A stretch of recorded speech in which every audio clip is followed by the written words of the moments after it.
Olá, meus irmãos, você que já está ligadinho com a gente em mais um período Minutos com Jesus. Eu sou o pastor Eliezer Carvalho e nós estamos tratando sobre a vida do obreiro.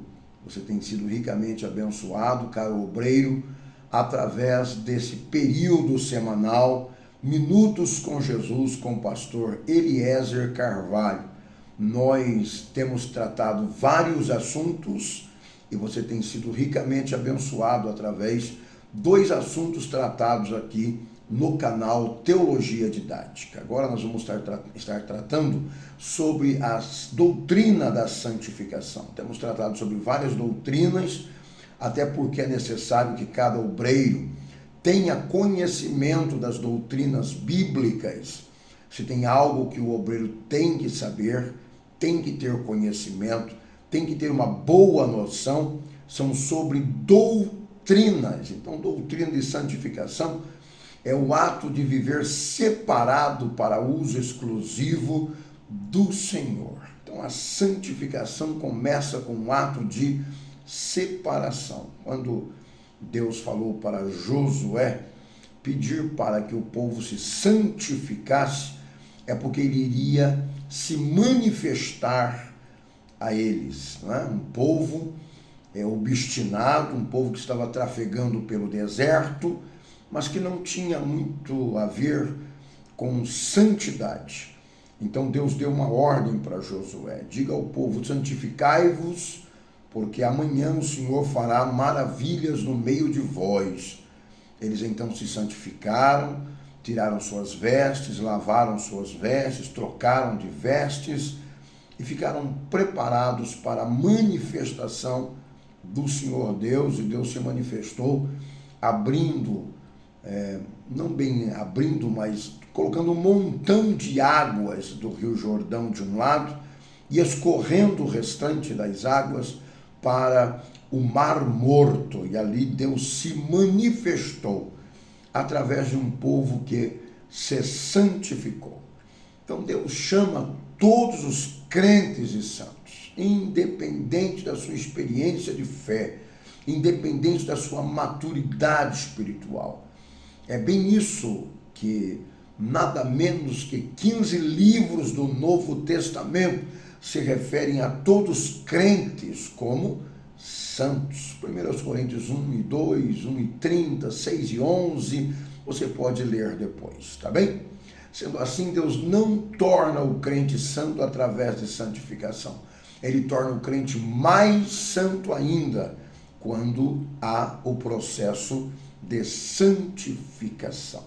O ato de santificação é o caminho de levar o crente a se parecer cada vez mais com Jesus. Cada dia o Espírito Santo trabalha na vida do crente a fim de que, sem distorção, reflitam então o caráter de Cristo e se tornam testemunhas do Senhor Jesus aqui nesta terra. Esse processo somente vai terminar quando o crente estiver na presença imediata de Jesus, e então o veremos como ele é. 2 Coríntios, capítulo 7, versículo 1 e Efésios, capítulo 4, versículo 12.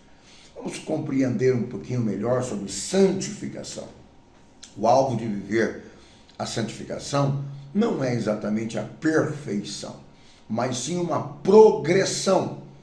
Deus não tem em mente que o crente viva aqui na terra totalmente perfeito, pois isso é impossível. Ele se revela através da sua palavra e o santo vai descobrindo os mistérios e sendo santificado e aperfeiçoado com o passar do tempo, de acordo com as suas experiências cristãs, conforme Paulo escreveu em Efésios capítulo 4, versículo 12 e 13. O final da progressão é a santificação, a fim de parecermos com o caráter de Deus e o caráter de Cristo, conforme Mateus 5 e 48. Deus nunca exigiu a prática de santificação como padrão para a salvação. Entretanto, exige que o santo persista no caminho desta santificação em progressão, até alcançar esse tão sonhado alvo, que é estar chegando à estatura de varão perfeito. Sabemos que o homem não é alvo por causa do seu relacionamento com padrões de vida. O homem não é salvo por causa desse padrão de vida, mas pelo seu relacionamento com Deus, por causa da sua submissão a Deus. Pela fé, o homem é considerado justo diante da lei. Todo crente enfrenta problemas e, consequentemente, altos e baixos no esforço desesperado por viver de acordo com os padrões de Deus. O crente deve deixar de lado todo o embaraço e fracassos que o impeçam de progredir por meio da fé que uma vez foi entregue aos santos, a partir da santificação e maturidade cristã, que é o máximo desejo de Deus em Cristo Jesus para os santos na terra. O apóstolo Paulo, ao falar sobre a necessidade de ser santificado, via que não era perfeito e estar muito distante disto, conforme Filipenses capítulo 3, versículo 12. Mesmo assim, prossegue para o alvo, Filipenses 3, 13 e 14. O negócio é sempre prosseguir para o alvo, seguindo a vida cristã. Altos e baixos acontecem na vida cristã, mas não pode deixar de persistir para o alvo, que é Cristo Jesus, nosso Senhor, a fim de que vamos crescendo rumo a essa estatura, que é a estatura de varão perfeito, conforme a estatura de Cristo, libertos da natureza pecaminosa. Quando Jesus teve um encontro com Saulo de Tarso e o transformou, seus pecados foram apagados, sua natureza foi transformada. Teve um novo começo de vida, entretanto a velha natureza continuava habitando na vida dele e coexistindo com a sua nova natureza. Paulo escreveu nos capítulos 7 e capítulo 8 de Romanos sobre a guerra entre essas duas naturezas que o levam ao desespero. Entretanto, escreveu como conseguir libertar-se do domínio da velha natureza e viver triunfantemente a nova vida em plena liberdade de Cristo.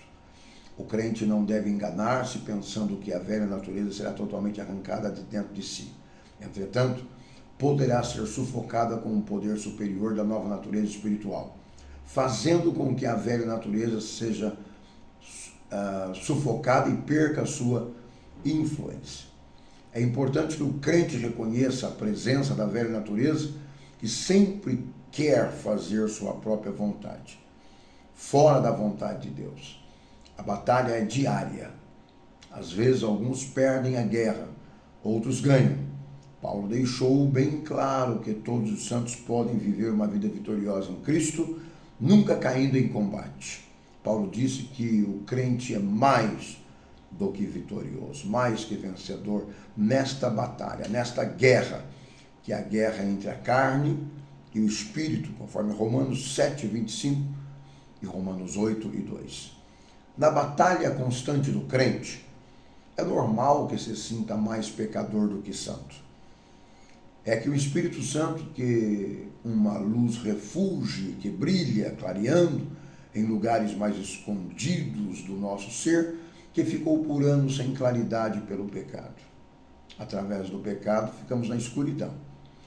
Quando esses compartimentos do nosso ser estão no escuro, parece até que estamos limpos.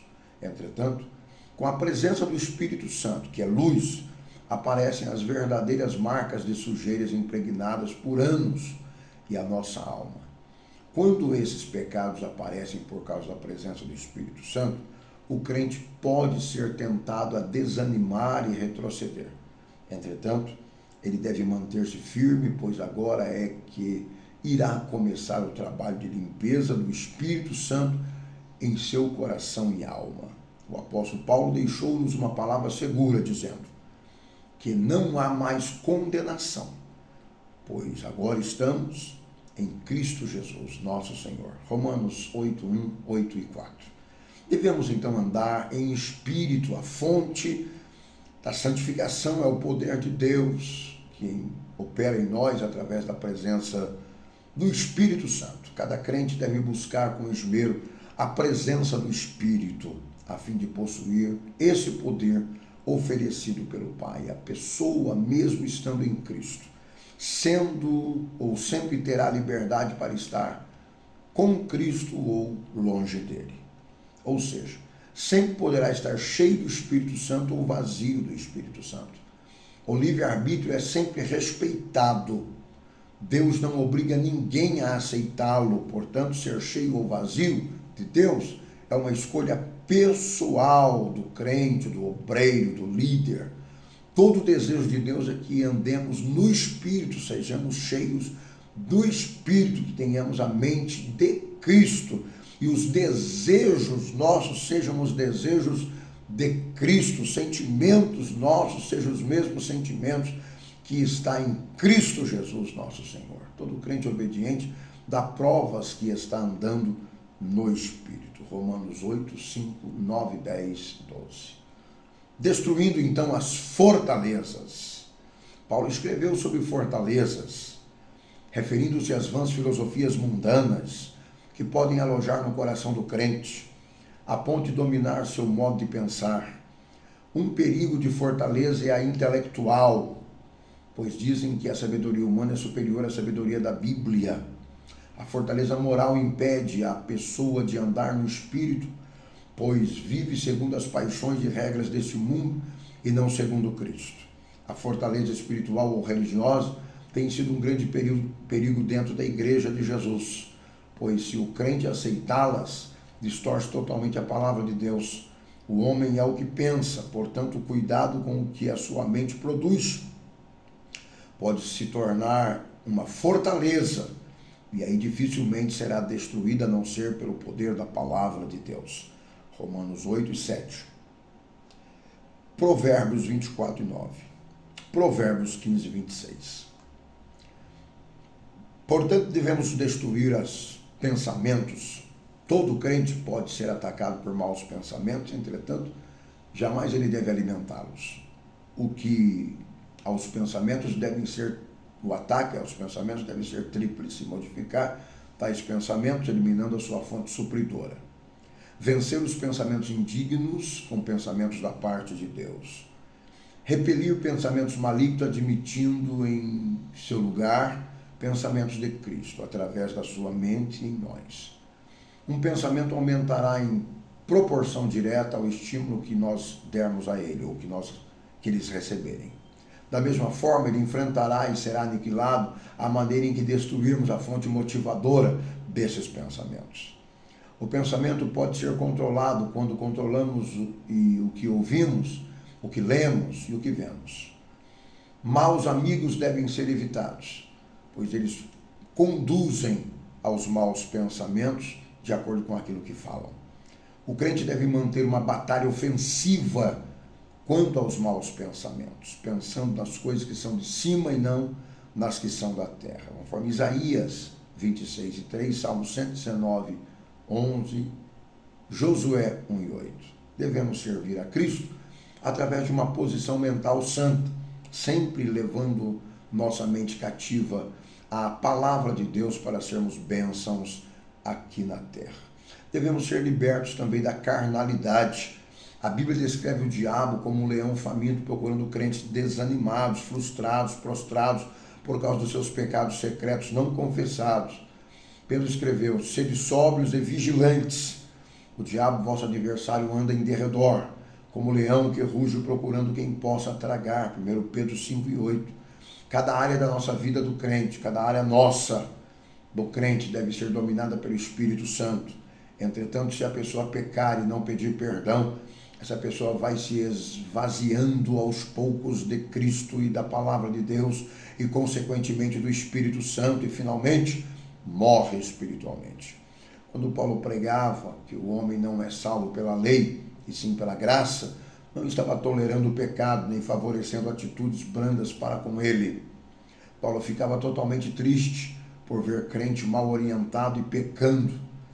Nós recebemos a liberdade, não é para pecar, mas para vivermos em liberdade em Cristo Jesus, em plena santidade. Gálatas 5 e 13.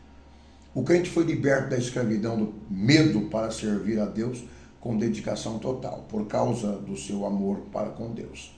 O propósito de vivermos uma vida piedosa deve ser para glorificar a Deus. O crente que abusa da graça de Deus é chamado de crente carnal, conforme 1 Coríntios 3:1. Paulo faz distinção entre carnal e espiritual.